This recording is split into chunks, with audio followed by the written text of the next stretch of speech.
नमस्कार दोस्तों, मैं डीपी सिंह आपका डीपी क्लासेस में स्वागत करता हूं। इंडियन ज्योग्राफी की आज तीसरी क्लास में हम लोग हिमालय का दूसरा भाग पढ़ेंगे। जिन लोगों ने मेरा पहले वीडियो देखा हुआ है वो लोग उसमें देख सकते हैं कि हिमालय की उत्पत्ति कैसे हुई, हिमालय की स्थिति विस्तार कैसा है और इसकी प्रमुख बातें क्या हैं। आज हम लोग जानेंगे हिमालय का वर्गीकरण, जिसमें हम लोग उसका वर्गीकरण क्षैतिज करेंगे और ऊर्ध्वाधर यानी कि प्रादेशिक वितरण भी करेंगे वर्गीकरण। हमने कल आपको बताया था शॉर्ट में कि जब ऊंचाई के अनुसार या फोल्ड के अनुसार जब इनका वर्गीकरण किया जाता है तो चार प्रकार से इनको विभाजित किया गया है। वो नाम है trans Himalaya, greater Himalaya, lesser Himalaya और शिवालिक। इन चारों के बीच में एक बाउंड्री दोनों के बीच में आती है जो इनको अलग करती है। कभी कभी एग्ज़ाम के पॉइंट ऑफ व्यू से इम्पोर्टेंट होता है, पूछा जाता है कि ट्रांस हिमालय और बृहत हिमालय को कौन सी रेखा या किस प्रकार से उसका विभाजन होता है। तो सचर जोन द्वारा ये विभाजित हैं और इनका विभाजन सचर जोन या हिंज लाइन के जरिए होता है। तो ट्रांस हिमालय और बृहद हिमालय के मध्य में जो वर्गीकृत रेखा है, जो फॉल्ट है, उसको क्या कहते हैं? सचर जोन या हिंज लाइन। इसी तरीके से ट्रांस हिमालय के बाद आप देखें तो बृहत हिमालय है, ग्रेटर हिमालय है। ग्रेटर हिमालय से जब आप और साउथ में आएंगे तो लेसर हिमालय है। ग्रेटर हिमालय का नाम हिमाद्री भी है क्योंकि इसकी जो औसत ऊंचाई है वो 6000 मीटर के ऊपर है और इस पर हमेशा इसकी चोटियाँ सदैव हिम रेखा से जो हिम है उसे ढकी रहती हैं, तो इसलिए उसका नाम हिमाद्री पड़ गया है।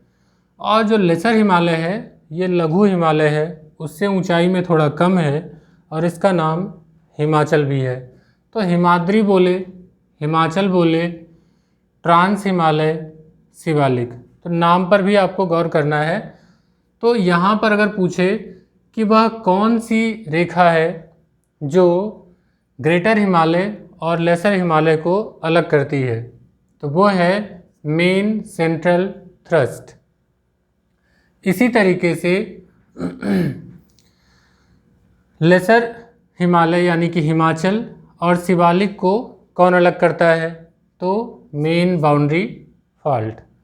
तो ये तीन बाउंड्रीज हैं जिनको आपको ऑब्जेक्टिव टाइप एग्ज़ाम के लिए याद रखना कंपलसरी होता है। इसी प्रकार इनका विभाजन किया गया है। कल के अपने लेक्चर को कंटिन्यू करते हुए मैं आपको बता दूं कि हम लोगों ने उसका डिवीज़न जो किया था वो किया था उत्तर से दक्षिण। तो सबसे उत्तर की तरफ कौन सा भाग होगा? ट्रांस हिमालय। ट्रांस हिमालय का जो वर्तमान स्वरूप है वह तिब्बत से मिलता हुआ है। इसके बाद देखें तो जो सबसे ऊंची श्रेणी है वो है बृहद हिमालय। इनकी डिटेल हम लोग अभी पढ़ेंगे। फिर उसके बाद और नीचे आएंगे तो लघु हिमालय, लेसर हिमालय, और उसके बाद अगर देखें तो शिवालिक हिमालय की रेंज आती है। अगर इनका अगर ऊंचाई देखी जाए तो trans Himalaya, greater Himalaya, lesser Himalaya, Shivalik, तो आपको एक आइडिया लग जाएगा कि किसकी ऊंचाई ज़्यादा है और किसकी ऊंचाई कम है। अब आइए देखते हैं ट्रांस हिमालय जो कि हमारा काराकोरम, लद्दाख और जास्कर पर्वत श्रेणियों से मिलकर बनता है, क्या है इनकी प्रमुख विशेषताएं, कौन कौन सी प्रमुख बातें हैं जो कुछ हमें एग्ज़ाम में जाननी जरूरी होती हैं। तो हम डालते हैं यहाँ पर नज़र कुछ चोटियों, कुछ पर्वतों के बारे में, कुछ हिमनदों के बारे में, साथ ही पढ़ेंगे कुछ दर्रे। हालांकि इनमें बहुत सारी बातें होती हैं लेकिन हमें अभी ज्योग्राफी में चैप्टर वाइज इसको पढ़ना है, जिसमें ड्रेनेज अलग आएगा, वेजिटेशन अलग होगा, सॉइल अलग होगा। तो इस तरीके से हम लोग अभी दर्रे का भी, इसके बाद आने वाला जो लेक्चर है वो भारत के दर्रे है, फॉल्ट्स, तो अभी उन पर हमारा अलग से लेक्चर आएगा। लेकिन हम लोग कुछ मेन बातों को यहाँ पर जानेंगे जो इनसे रिलेटेड हैं। तो ट्रांस हिमालय में 3 श्रेणियाँ हैं, काराकोरम, लद्दाख, जास्कर। पहले जानते हैं काराकोरम की स्थिति। काराकोरम की स्थिति जो है वो सबसे उत्तर में है। काराकोरम की जो सर्वाधिक ऊंची चोटी है जो कि K2 गाडविन आस्टिन है, 8611 मीटर है। तो K2 गाडविन आस्टिन ऐसे सीधे पूछा जाता है कि किस श्रेणी की सर्वोच्च चोटी है, तो वो काराकोरम की है। और काराकोरम किसका हिस्सा है? ये ट्रांस हिमालय का। ट्रांस हिमालय एक्चुअली में ये अंगारा लैंड का एक हिस्सा है, यूरेशिया का जो प्लेट है उसका एक हिस्सा है।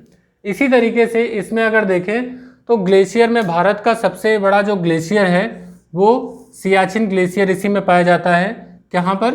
नुब्रा घाटी में। तो अगर नुब्रा घाटी पूछा जाए कहाँ पर है तो जो काराकोरम रेंज है यहाँ, या K2 पूछा जाए, K2 गाडविन ऑस्टिन जो सर्वोच्च चोटी है यहाँ की काराकोरम की, अगर उससे बारे में पूछा जाए तो भी काराकोरम में है।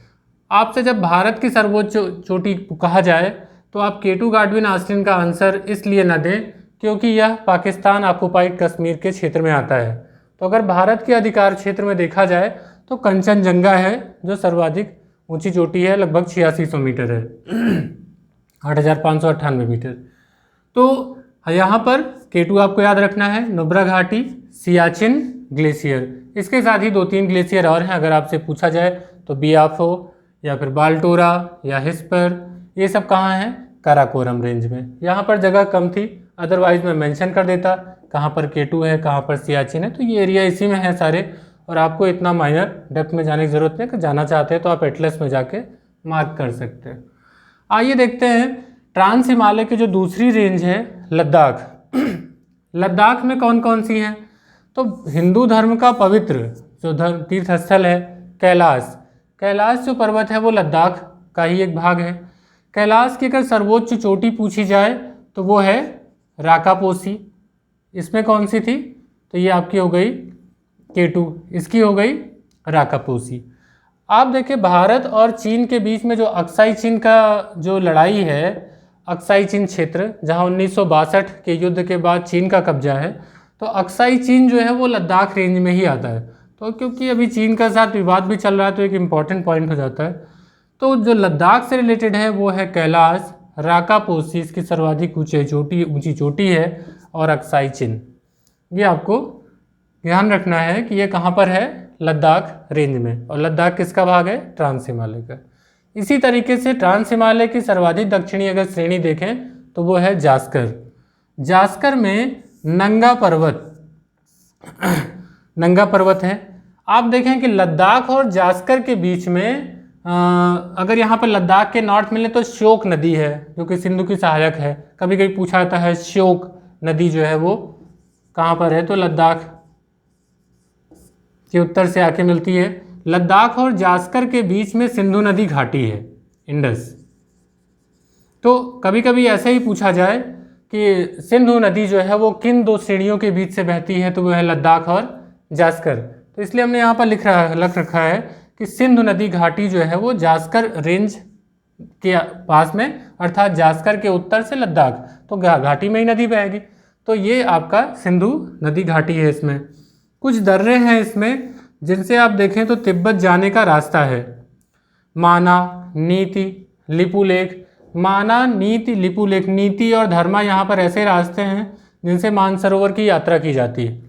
तो माना, नीति, लिपुलेख दर्रे जो हैं वो किस रेंज में आते हैं आपके? तो इस जास्कर रेंज का ही एक भाग है जहाँ पर ये आते हैं। तो आपका ये पूरा एक ट्रांस हिमालय का से रिलेटेड क्वेश्चंस हैं जो आपसे पूछे जाते हैं।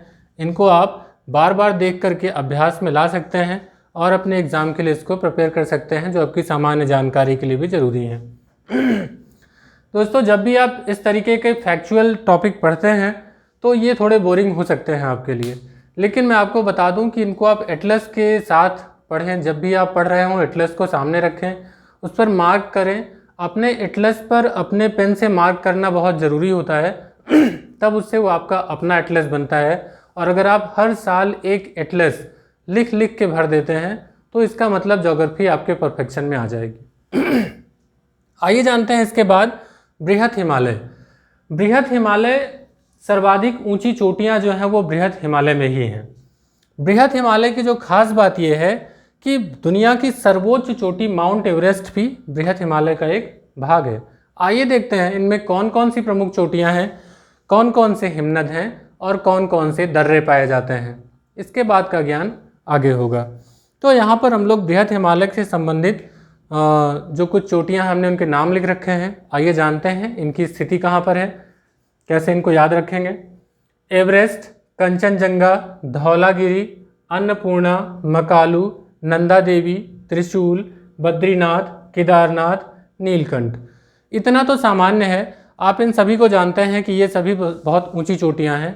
लेकिन क्वेश्चन ये पूछा जाता है इनमें से कौन सी नेपाल में है, कौन सी उत्तराखंड में है, या ऐसे पूछ लिया जाए कौन सी भारत में है। तो इनको याद रखना बहुत ज़रूरी होता है। तो अगर आप देखें तो माउंट एवरेस्ट जो है वो यहाँ पर है। इसी तरीके से कंचनजंगा जो है वो भारत में यहाँ सिक्किम पर है। तो कंचनजंगा आपका इंडिया में हो गया। धौलागिरी, धौलागिरी भी आपका नेपाल में है। अन्नपूर्णा, ये भी नेपाल में है। मकालू, मकालू, मनासलू, चेसलो, ये सब नेपाल में है। नंदा देवी, नंदा देवी यहाँ पर आपका उत्तराखंड में है। तो आप नंदा देवी को गोला बना लें, कंचनजंगा को गोला बना लें, जिससे आपको याद हो जाए कि ये इंडिया में है। इसके बाद त्रिशूल, ये भी आपका उत्तराखंड में है। बद्रीनाथ उत्तराखंड, केदारनाथ उत्तराखंड और नीलकंठ भी उत्तराखंड। तो ये आपके प्रमुख जो हैं वो भारत के, और मकालू जो है आपका नेपाल में हो गया। तो कुछ चोटियां हैं, आप देखिए कि इनको अगर इनकी स्थिति देखें तो नेपाल हिमालय, कुमायूं हिमालय से टच होते हुए नेपाल हिमालय और कुमायूं हिमालय में ही हैं मैक्सिमम ऊंची चोटियां। तो बृहत हिमालय का जो रेंज है वो आपके कश्मीर से लेके आसाम, अरुणाचल प्रदेश तक है। बाद में इसमें घुमाव भी होता है, ऐसा नहीं है कि इसकी चोटियां यहीं पर हैं तो यहीं तक है बृहद हिमालय। इनका जो वर्गीकरण है वो यहाँ से लेके यहाँ तक का है, अर्थात कश्मीर से लेके अरुणाचल प्रदेश तक इनका वर्गीकरण किया गया है। अब इनमें कौन कौन से हिमनद हैं उनको देखते हैं। मिलाम हिमनद, गंगोत्री हिमनद। मिलाम और गंगोत्री जो है वो कुमायूं हिमालय के भाग हैं। अभी हम आपको बताएंगे कि ये जो पंजाब क्षेत्र है, सिंधु से सतलज तक का पंजाब हिमालय कहलाता है, और सतलज से काली तक का जो हिस्सा है वो कुमायूं हिमालय कहलाता है। ये प्रादेशिक वर्गीकरण है, ये हमने यहाँ पर लिख भी रखा है कि कुमायूं से सतलज व काली के मध्य कुमायूं हिमालय। तो क्वेश्चन ऐसे भी पूछा जाता है कि कुमायूं हिमालय में इनमें से कौन से हैं। तो कुमायूं हिमालय के आप देखें नंदा देवी, त्रिशूल, बद्रीनाथ, केदारनाथ। तो इस तरीके से भी आप याद रख सकते हैं प्रादेशिक वर्गीकरण में। हिमनद में मिलाम, गंगोत्री, आप जानते हैं कि गंगोत्री आपके गंगा नदी का उद्गम स्थल है। इसी तरीके से जेमू आपसे पूछा जाएगा, जेमू ग्लेशियर कहाँ है, तो वो सिक्किम में है, जेमू ग्लेशियर। तो ये आपको एक इम्पॉर्टेंट है जो आप याद रखें। इसके बाद इसमें प्रमुख दर्रे हैं, अभी दर्रों का एक लेक्चर आएगा पूरा, तो बहुत इसका टेंशन न लें कि हमें कैसे याद होंगे, लेकिन फिर भी एक नज़र डालते हैं कौन कौन से हैं। जिसमें कश्मीर में देखें तो बुर्जिल और जोजिला, बुर्जिल और जोजिला। इसके बाद हिमाचल प्रदेश में बारालापचाला, सिपकीला, बारालापचाला यहाँ पर है, लेह को मंडी से जोड़ता है, और सिपकीला जो कि शिमला को तिब्बत से जोड़ता है। इसी तरीके से अगर आप उत्तराखंड में आए तो थांगला, नीति, लिपुलेख, थांगला, नीति मैंने बताया, नीति, धर्मा, ये जो है ये मानसरोवर जाने के रास्ते हैं। तो अभी इन पर भी हम लोग डिटेल में पढ़ेंगे आगे। तो यहाँ पर भी ये स्थित हैं। इसी तरीके से सिक्किम में आए तो ये इम्पॉर्टेंट है, नॉर्थ में बिल्कुल नाथुला है, और यहाँ पर जो दूसरा है जेलेपला। तो चुम्बी घाटी से होकर के जो रास्ता जाता है सिक्किम से होकर के, वो यहाँ पर नाथुला दर्रे से ही जाता है। अक्सर कर विवादों में रहने वाला ये दर्रा चीन के लिए व्यापार का एक मार्ग है, जो बहुत दिनों तक बंद रहा, उससे बाद में खोला गया, हमेशा विवादित होता है, युद्ध की स्थिति में इसे बंद कर दिया जाता है। व्यापार की पॉइंट ऑफ व्यू से बहुत इंपॉर्टेंट है। तो ये रहा हमारा बृहत हिमालय। बृहत हिमालय को चोटियों को लेकर के, उनसे रिलेटेड बातों को लेकर के जो क्वेश्चंस आते हैं वो फैक्चुअल होते हैं, तो आप इनको एक बार एक नज़र में देखें।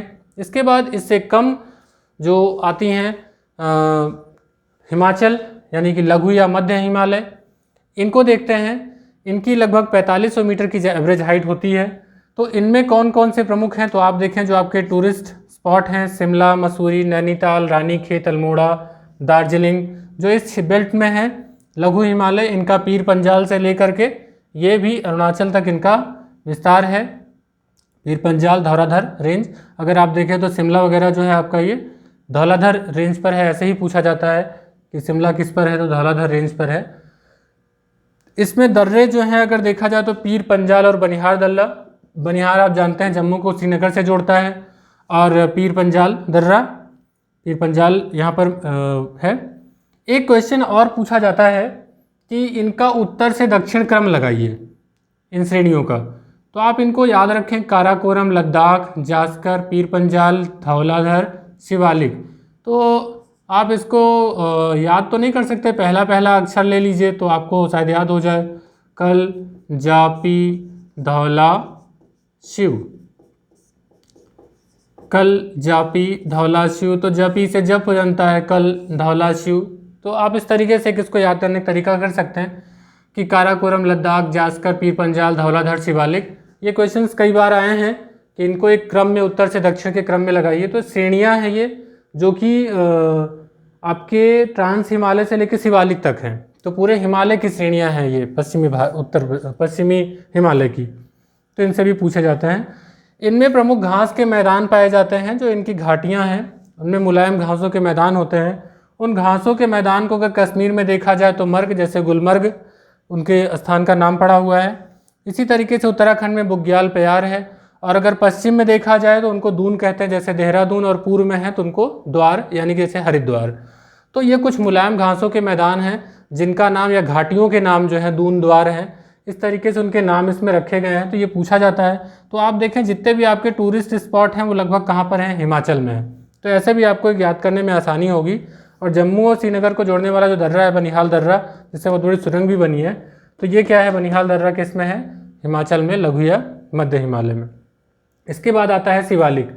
शिवालिक हिमालय जो है वो दरअसल अगर देखें तो पश्चिमी हिमालय में इसका अस्तित्व दिखाई देता है, फिर आगे जाकर के ये लघु हिमालय के साथ में ही एडजस्ट हो जाती है। शिवालिक सबसे नवीनतम है, अगर ट्रांस हिमालय को देखें तो सबसे पुरातन है। जो शिवालिक है वो सर्वाधिक न्यूनतम है, तो सबसे बाद में इसका निर्माण हुआ। इसके बाद भाबर के प्रदेश आते हैं, भाबर तराई वाले रीजन। शिवालिक की ऊंचाई यहाँ पर उससे कम है और ये न्यूनतम है, और इनका जो लेसर बाउंड्री से इनका शिवालिक का जो आता है अंतर, वो किससे, मेन बाउंड्री फॉल्ट से। तो ये आपका हो गया शिवालिक का। इसके बाद देखिए इनमें जो डिवीज़न होता है, आगे क्या पढ़ते हैं, आगे इनका अरुणाचल में किस तरीके से है विवरण। तो ये जाकर के ये दक्षिण की तरफ मुड़ जाती है हिमालय पर्वत श्रेणी, जहाँ पर कुछ पूर्व में नाम पूछे जाते हैं, पटकोई बुम, नागा, मिजो व लुसाई, मिकिर, गारो, खासी, जयंतिया, इनका भी क्रम पूछा जाता है। तो ये मेघालय की 3 पहाड़ियाँ हैं जो कि वहाँ की आदिवासी जनजातियों के ऊपर हैं। वहाँ पर जो जनजातियाँ पाई जाती हैं उन्हीं के नाम, पहाड़ियों के नाम पर ही हैं। तो गारो जो है सबसे पश्चिम में आएगा, फिर मध्य में खासी, फिर जयंतिया, उसके बाद मिकिर। तो ये चारों ही आपके पूर्व से पश्चिम या पश्चिम से पूर्व आपके क्वेश्चन पूछे जाते हैं कि इनका आप क्रम लगाइए। तो गारो, खासी, जयंतिया, मिकिर। तो इस तरीके से आपके पूर्वोत्तर के कुछ हैं, जैसे यहाँ डाफला, मिसमी, तो इनकी लोकेशन आप याद रखें। आइए इनका प्रादेशिक विवरण देखते हैं, वर्गीकरण किस प्रकार से हुआ है। तो नदियों को आधार मान करके इसका प्रादेशिक वर्गीकरण किया गया है। जैसे अगर आप सतलज, सिंधु को देखें तो सिंधु का बहाव यहाँ से है, इसके बाद मानसरोवर से ही निकल करके सतलज आपकी जाती है आगे। तो सिंधु से सतलज तक का जो हिस्सा है वो क्या कहलाता है, पंजाब हिमालय।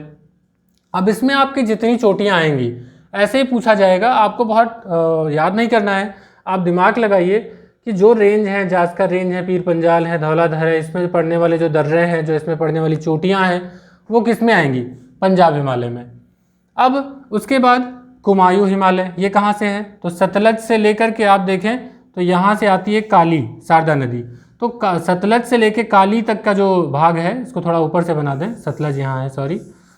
तो सतलज से लेकर काली तक का जो भाग है वो क्या नाम कहलाता है, कुमायूं। जैसे मैंने आपसे कहा कुमायूं हिमालय का ही भाग है। अभी यहाँ पर हमने यहाँ पर बना रखा था, मिलाम और गंगोत्री जो हिमनद है वो किस में है, कुमायूं हिमालय में। तो ऐसे ही पूछा जाता है। इसी तरीके से काली नदी से तिस्ता नदी जो है ब्रह्मपुत्र की सहायक नदी है, सिक्किम से होते हुए बहती है। ये यहाँ से यहाँ तक नेपाल है, तो नेपाल से याद ही रहेगा, नेपाल हिमालय है। इसमें दुनिया के सर्वाधिक ऊंची चोटियाँ हैं। और इसके बाद नेपाल से यहाँ दिहांग दिबांग जो है वो एक्चुअली ब्रह्मपुत्र का ही नाम है, इनकी सहायक नदियाँ हैं। तो यहाँ तक का इसका जो नाम है वो आसाम हिमालय है। तो इनका वर्गीकरण इस प्रकार किया गया है। अब इनसे जो सबसे प्रमुख बात यह है, हिम रेखा को लेकर सवाल आते हैं। हिमरेखा स्नो लाइन, ये क्या होता है? पर्वत शिखर पर जो हिम जमा होता है उसकी सबसे निचली लाइन, निचली सीमा जहाँ तक जमा हो, उसे कहते हैं हिम रेखा या स्नो लाइन। तो ये देखा जाता है कि सर्वाधिक ऊंचाई पे हिम लाइन कहाँ पाई जाती है। तो हम देखते हैं कि जो हिम रेखा है वो अगर हम देखें यहाँ पंजाब हिमालय में तो वहाँ पर थोड़ी कम, और जैसे जैसे पूरब में बढ़ते हैं तो नेपाल हिमालय में हिम रेखा सबसे ज़्यादा है। इसका कारण ये है कि ये एरिया जो है वो शुष्क है, तो इसलिए यहाँ पर हिम रेखा जो है वो ऊंचाई पाई जाती है। जब यहाँ पर आगे बढ़ते हैं तो इसकी जो हिम रेखा थोड़े नीचे पे ये रहते हैं, ये जब यहाँ पर आते हैं तो इसकी हिम रेखा अधिक ऊंची होती है। तो इस तरीके से कभी कभी इस पर हिम रेखा पर भी क्वेश्चंस पूछे जाते हैं। तो दोस्तों ये हमारा जो हिमालय का वर्गीकरण का पार्ट है यहीं पे ख़त्म होता है। अगला जो लेक्चर आएगा वो पूरे भारत के प्रमुख जो दर्रे हैं, जो फॉल्स हैं, हम उनको पढ़ेंगे कि कौन से दर्रे किसको जोड़ते हैं, क्योंकि दर्रों से क्वेश्चन हमेशा आता है। और उसके बाद फिर इसको आगे कंटिन्यू करेंगे फिजिकल जो इंडियन ज्योग्राफी है, जिसमें हम लोग जो प्रायद्वीपीय पठार है उसका अध्ययन करेंगे। तो दोस्तों उम्मीद करता हूँ कि आपको हमारे वीडियोस पसंद आ रहे हैं, आपको ये समझ में आ रहा है। इस तरीके से हम आपके लिए अच्छे अच्छे वीडियोस लेकर आते रहेंगे। अगर आपको ये पसंद आ रहा है तो अपने उन दोस्तों को भी इन वीडियोस के बारे में बताएं, उन्हें दिखाएं, उन्हें अपने साथ तैयारी में ले आएँ, जिससे आपकी तैयारी और बेहतर हो सके। मिलते हैं अगले वीडियो में कल, फिर इसी क्लास में भारत के दर्रों के साथ। Thank you.